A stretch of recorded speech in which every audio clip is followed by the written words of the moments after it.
and lifestyle. Today special பொரியரிசியில வெல்லம் வச்சு பசங்களுக்கு ஒரு ஹெல்த்தியான ஒரு ஸ்நாக் தான் பார்க்க போறோம். வாங்க கிச்சனுக்கு போலாம். ஃபர்ஸ்ட் நம்ம திருவாதிரை களி கிண்டுறதுக்கு தேவையான இன்க்ரீடியன்ஸ்ல பார்த்துக்கலாம். 1 கப் புழுங்கல் அரிசி. 1 கப் புழுங்கல் அரிசினா 1 கப் நம்ம உடைச்சி தூளாக்கின வெல்லம் 1 கப் ஈக்குவல் ரேஷியோ. தேவையான அளவுக்கு முந்திரி, ஒரு 5-6 ஏலக்காய், தேவையான அளவுக்கு நெய். இவ்வளோதான் தேவையான இன்க்ரீடியன்ஸு. நம்ம புழுங்கல் அரிசியை ஒரு வாணலியில் வச்சு நம்ம நல்லா வறுத்து எடுத்துக்கலாம். நல்லாவே பொரியணும். அரிசி ஃபஸ்ட்டு கொஞ்சம் பொரியாத மாதிரி தான் தெரியும். டைம் ஆக ஆக இந்த மாதிரி புகை பொரியணும். அந்த அளவுக்கு அரிசி பொரிஞ்சு வந்தால் தான் நமக்கு இந்த களி கிண்டுறப்ப நல்லா டேஸ்ட்டாக சுவையாக இருக்கும். ஸோ புகை வருதேன்னு பயப்படாதீங்க. தீயாமல் இருந்தால் ஓகே. நம்ம ஒரு முறத்துலேயோ ஒரு தட்டுலேயோ கொட்டி ஆற வச்சிடலாம். செகண்ட் பேட்ச் போட்டுரும்.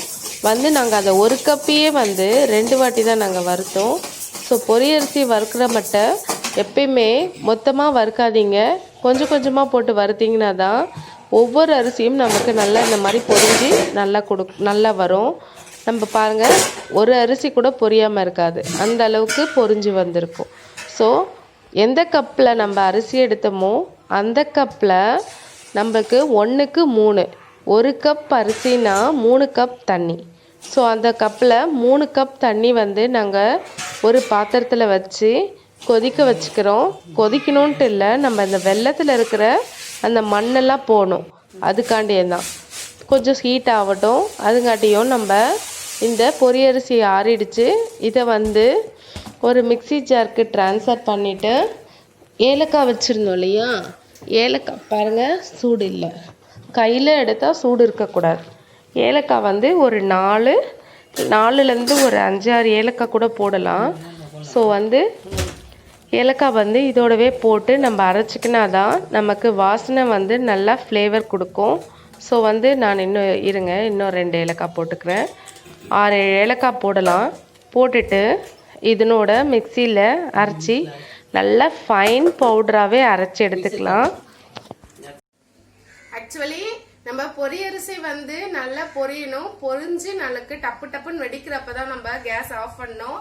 பொரியரிசி வறுத்துட்டு நம்ம ஆற வச்சுட்டு நீங்க மிக்சியில போடுங்க. ஃபர்ஸ்டே போட்டுறாதீங்க. ஸோ ஃபர்ஸ்டே போட்டிங்கன்னா உங்களுக்கு அந்த ஈரத்துல அதை சரியா அரைப்படாது. ஸோ இந்த டிப் கண்டிப்பா ஃபாலோ பண்ணுங்க.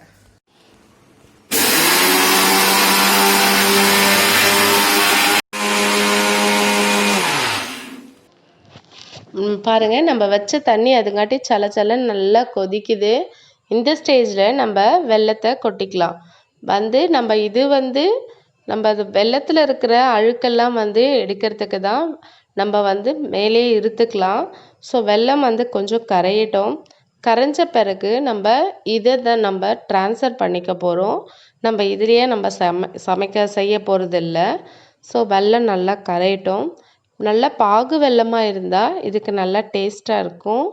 ரொம்பவே சூப்பராக இருக்கும். குழந்தைங்களுக்கு 2மே அயன் சத்து, ரொம்பவே நல்ல டேஸ்ட்டு.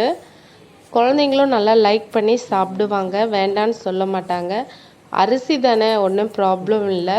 ஈவினிங் ஸ்நாக்காவோ இல்லை மார்னிங் ஒரு டிஃபனாக கூட எதாவது செஞ்சு சாப்பிடுவாங்க, கொடுப்பாங்க. நாங்களாம் சின்ன பிள்ளையாக இருக்கிறப்ப எங்கள் அம்மா அடிக்கடிக்கு இதை செய்வாங்க. ஸோ எங்கள் அம்மாவோட டிஷ் தான் இது. பாருங்கள், வெல்லம்லாம் கரைஞ்சிடுச்சு. பார்த்து மெல்லமாக எடுத்து கீழே வச்சுட்டு ஒரு வாணலி வச்சுக்கலாம். நம்ம இதனோட கீ ஆட் பண்ணணும். நெய் நம்ம நெய் பட்டர் 2மே எது வேணாலுமே யூஸ் பண்ணலாம். நல்லா வாணலி காஞ்ச பிறகு நான் கீ தான் போடுறோம். கீ கொஞ்சம் ஆட் பண்ணிவிட்டு நம்ம முந்திரி எடுத்து வச்சுருந்தோம் இல்லையா, இதோட கிஸ்மிஸ் பழம்லாம் கூட போடுவாங்க. நாங்கள் ஆனால் அதை சாப்பிட மாட்டோம். ஸோ அதனால் முந்திரி மட்டும் ஆட் பண்ணுறோம். முந்திரி நல்லா கொஞ்சம் லைட்டாக ரோஸ்ட் பண்ணி எடுத்துக்கலாம். நம்ம இதை இதுலேயே ரோஸ்ட் பண்ணிவிட்டு நம்ம இதுலேயே செஞ்சிடலாம். டைரெக்டாகவே நம்ம இதில் செஞ்சிடலாம். ஸோ முந்திரி பெருசு பெருசாக இருந்துச்சுன்னா இந்த மாதிரி குட்டி குட்டியாக கட் பண்ணிக்கோங்க. அப்போ தான் நமக்கு முந்திரி உள்ளெல்லாம் நல்லா அந்த நெய் போயிட்டு நல்லா பொரிஞ்சு நல்லா டேஸ்ட் இருக்கும். ஸோ பொரிஞ்ச பிறகு நம்ம இந்த வெல்லம் தண்ணி எடுத்து இதில் ட்ரான்ஸ்ஃபர் பண்ணிக்கலாம். நம்ம கொஞ்ச நேரம் வச்சதில் அது அடியில் அந்த அழுக்கெல்லாம் நின்றுடும். ஸோ லைட்டாக மேலேட்டாக இருத்துக்கோங்க. இருத்துக்கிட்டு பாருங்கள், அடியில் நிறைய அழுக்கு இருக்கும். குச்சியாக இருக்கும் வெல்லத்தில் எப்பயும். ஸோ அதுதான் போடக்கூடாது.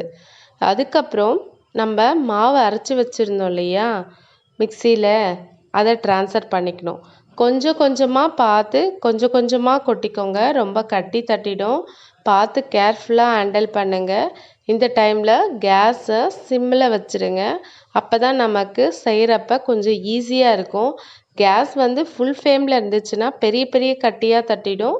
ஸோ நமக்கு கிண்டுறதுக்கு கொஞ்சம் கஷ்டமாக இருக்கும். ஸோ 2 பேர் இருந்தாங்கன்னா இதுக்கு ஈஸியாகவே இருக்கும். ஒருத்தர் கொஞ்சம் கொஞ்சமாக கொட்ட ஒருத்தர் பிடிச்சிட்டு கிளறுவாங்க. ஸோ ஒருத்தரேன்னா கொஞ்சம் கஷ்டம்தான், பட் இருந்தாலுமே செய்யலாம். பாருங்கள், கொஞ்சம் கொஞ்சமாக லைட்டாக கட்டி இருக்கிற மாதிரி தான் தெரியும். பட் நம்ம நல்லா கிண்ட அந்த குட்டி குட்டி கட்டி எல்லாமே சரியாயிடும்.